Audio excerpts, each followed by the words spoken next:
This is Brian with Square Foot Gardening for the Red River Valley, and today we're going to show you how to get started with square foot gardening. We're going to talk about the box, the mix, and the plan. So I hope you enjoy this, and let's get started. So let's start off with the box. And this is a typical square foot gardening, elevated garden. This garden I built for, and is a prototype for those that were shipped out to people with mobility issues. It is handicap accessible.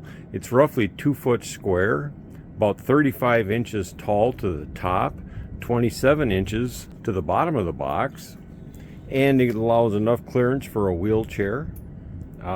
People to sit on a chair and work at a comfortable tabletop height. It is constructed all of just natural 1x4, 1x6, 1x8 material.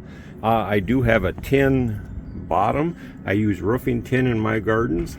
Make sure that when you use tin like this, that you include some drainage holes. So I've got 3 6 1/4-inch drainage holes in the bottom of this so that the water can move freely, maintain those open pore spaces for good strong root development. One of the things that we want to make sure that we have when we're working with a square foot garden is that we want to have ample sunlight, and we suggest at least 6 to 8 hours of sunlight in any location that you place a square foot garden.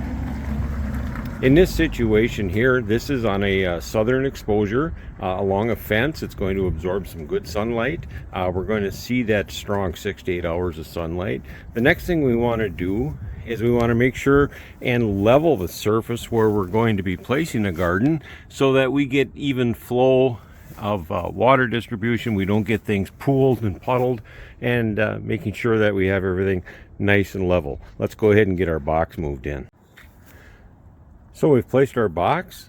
We make sure it's level, that it's nice and uniformed. It's where we want it to be. Again, 6 to 8 hours of good sunlight, somewhat protected from a lot of the wind. Most of our prevailing winds in this part of the country are from the northwest, and so this on the southern side of a fence is going to make a good location. Next, let's take a look at the mix. Our 3 main ingredients for mixing our Mel's Mix, which is the soilless mix that we're going to be using in our square foot garden. First of all is we have peat moss. Peat moss is obtained from peat bogs in northern parts of the United States and Canada.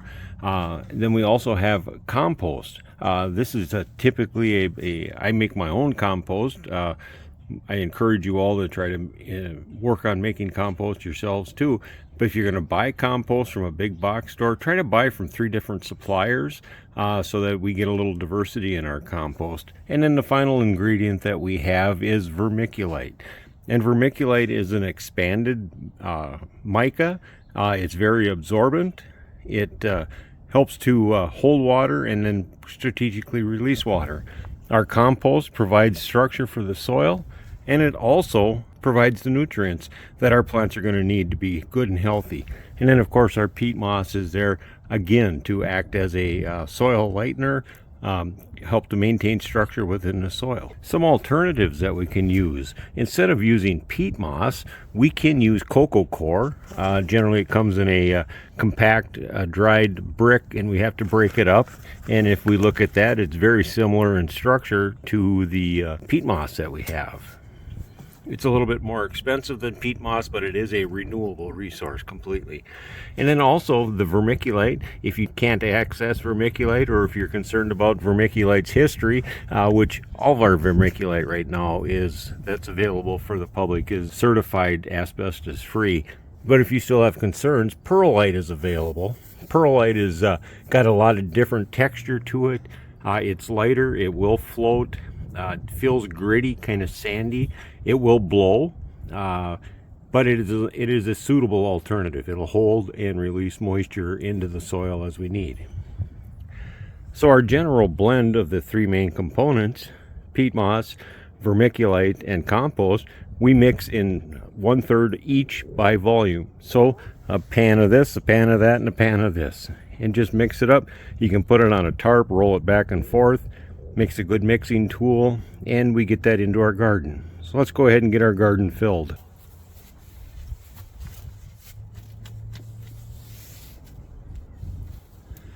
As you can probably see, we've got this well mixed up. Our vermiculite, we're using a coarse grade vermiculite, our peat moss, and our compost are all going into our square foot gardening bed.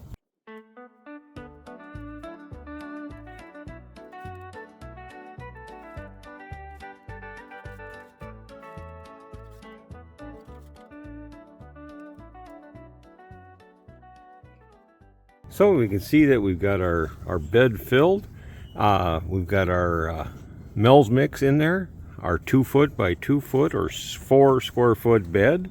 It is a raised bed garden, which means because we got good air circulation all the way around, top, sides, and bottom of this bed, it does require a little bit more water than normal gardens. And of course, it's not truly a square foot garden until we add the grid.